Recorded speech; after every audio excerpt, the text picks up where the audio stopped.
we do want to bring up one more person, you know, save the best for last. This lady won her first Emmy, choreographing Queen of the Stardust Ballroom, on which this was based. And she also choreographed a few of the tours, and one of our members, Bob Fitch, was in it. Miss Marge Champion. Yay!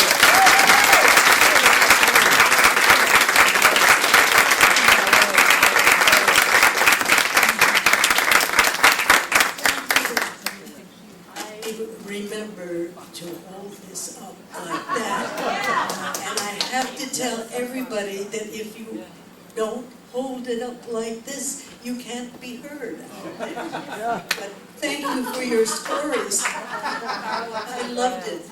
Anyway, that was quite a day. Maureen Stapleton and Charles Durning were the two people who did it for CBS television.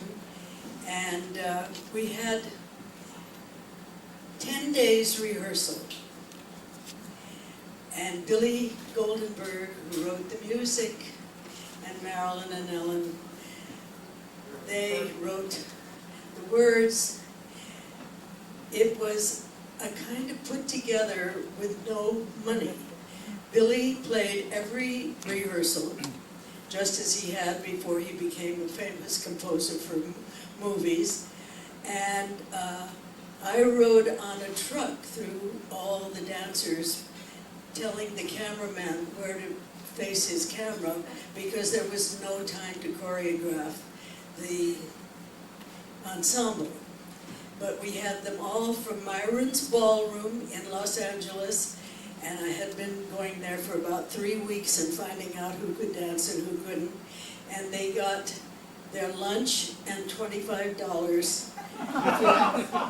The other interesting part about that particular show was that my children went to Curtis School, which was on Melrose or Beverly Drive, whatever, and Veloz and Yolanda, who were separated, had a hot dog stand on the corner. And I used to stop there after I took my kids to school.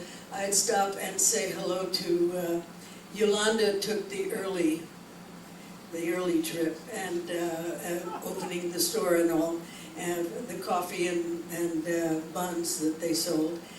And Frank Velos came in the afternoon when I picked the kids up, and so he was there. So I had nobody to lead me when I was going to show them what I wanted them to do.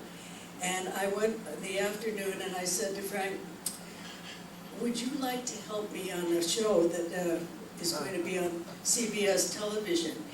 He said, oh yes, what should we do? And so he was my assistant, and with the understanding that he had remarried, a pretty little blonde girl, that they could lead off the dancing in the first shot. And I said that would be fine because it would really make all the dancers spill onto the stage. And it was the only, he got all the royalties because at that time the choreographers had no base, and I never, because I didn't put myself into it, I never got any, practically any money for it. But it was probably the experience in my life, and I really enjoyed doing it. I never saw Ballroom because I was in California and it didn't come out, the one that Michael Bennett did. But I recognize the names you all had in it, and Marianne Niles and all of those people that we all knew when we were young. So thank you.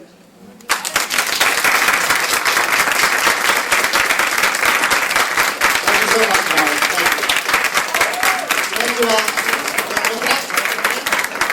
One thing I did want to straighten out before I leave you all is that this is my 90th year.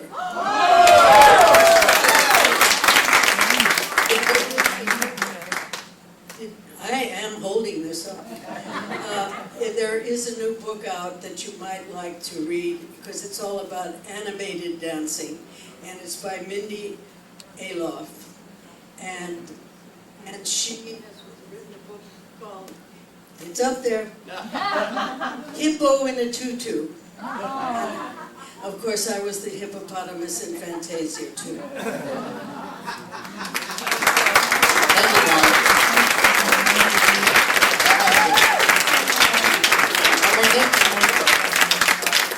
I just want to tell one little story that Marge probably doesn't remember, but my first show was Make-A-Wish, which Gower choreographed, and she assisted. Because it was my first show, I was always very nervous, and we were having trouble with doing a certain lift with a girl. And Gower finally gave up, and he said, "Oh, you try it with him." Well, Marge came in and went, boom, and she was up in the air. Like in 2 seconds, she said, "Well, it wasn't his fault." So